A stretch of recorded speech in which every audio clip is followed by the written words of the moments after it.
তো হ্যালো বন্ধুরা, তো নমস্কার। আশা করি তোমরা সবাই ভালো আছো।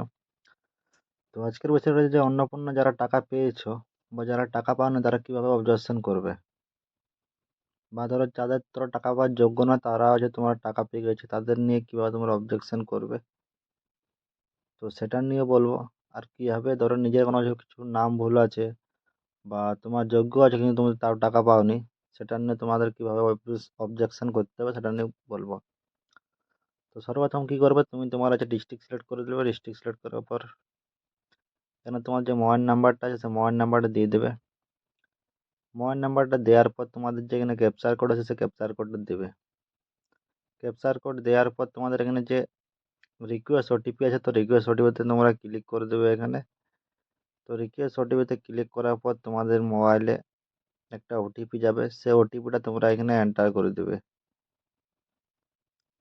তো ওটিপিটা এন্টার করে দেবে। তো ওটিপিটা এন্টার করার পর তোমরা এখানে কি করবে, যে ভেরিফাই অ্যান্ড আছে কন্টিনিউ উপরে আছে সেখানে উপরে ক্লিক করবে। চলুন তাহলে আমরা ওটিপিটা এখানে দিয়ে দিচ্ছি। ওটিপিটা দেওয়ার পর ভেরিফাই এবং কন্টিনিউ উপরে ক্লিক করব। ক্লিক করার পর দেখো তোমাদের একটু পরে পেজটা ওপেন হয়ে যাবে। পেজটা ওপেন হয়ে যাওয়ার পর দেখো তোমরা যে আমরা একজনের হচ্ছে মেম্বার নিয়েছিলাম তার হচ্ছে এখানে অ্যাপ্রুভ হয় না, প্রসেসিংয়ে আছে। তো তোমরা দেখছো অ্যাপ্লিকেশনটাতে স্ট্যাটাসটা সাবমিট হয়েছে দেখো। তো সাইডে দেখো তোমাদের লেখা আছে অবজেকশন ক্লেম।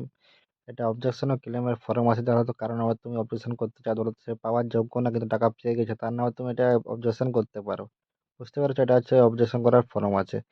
এরপর নিজেদের যে টাকা পাওনা তোমারটা আছে বাঁ সাইডে দিয়ে আছে দেখো, ক্লেম বা অ্যাপ্লিকেশন সেটা আছে তোমার, আর অবজেকশন এগেনস্ট সামওয়ান ওটা হচ্ছে লোকের, কারণ আবার তুমি ধরো ইয়ে করবে।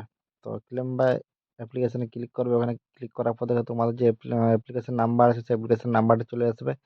এরপর যে তোমার যে ঠিকানা আছে সেই ঠিকানাটা চলে আসবে। এরপর তোমার ফ্যামিলি যে কজন মেম্বার আছে মেম্বার চলে আসবে। ফ্যামিলি যদি তোমার 3-4 জন মেম্বার থাকে তাহলে 3-4 জন মেম্বারের নাম চলে আসবে এখানে। এখন যে যে ধরো অন্নপূর্ণা পায় তার জায়গায় হচ্ছে টিক চিহ্ন হবে, মানে যে অন্নপূর্ণা পাওয়ার জন্য যোগ্য, ঠিক আছে, তার জন্য তো টিক চিহ্ন হবে।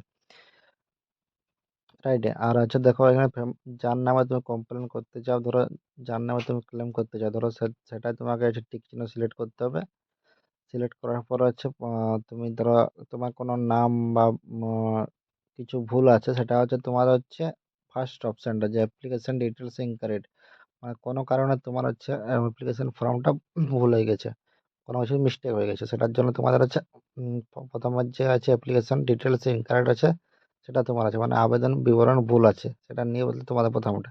আর 2 নম্বরটা হচ্ছে ভুলবশত অযোগ্য হিসাবে চিহ্নিত করা আছে, মানে ভুলবশত তোমাকে অযোগ্য হিসাবে চিহ্নিত করে নিয়েছে। তাহলে হচ্ছে ভুলবশত যে প্রথমেরটা যদি তোমার যদি ভুল আছে তখন কিছু নাম বা তাহলে রিমার্কসে কি লিখতে হবে, ধরো রিমার্কসে লিখবে যে তুমি আহ, তোমার নামের এই অক্ষরটা ভুলবশত যখন ফর্ম ফিল আপ করেছিলাম তখন ভুল হয়ে গেছে, ওই জন্য আমি টাকা পাইনি। তো এটা লেখার পর তুমি নিচে সাবমিটে ক্লিক করে দিতে হবে।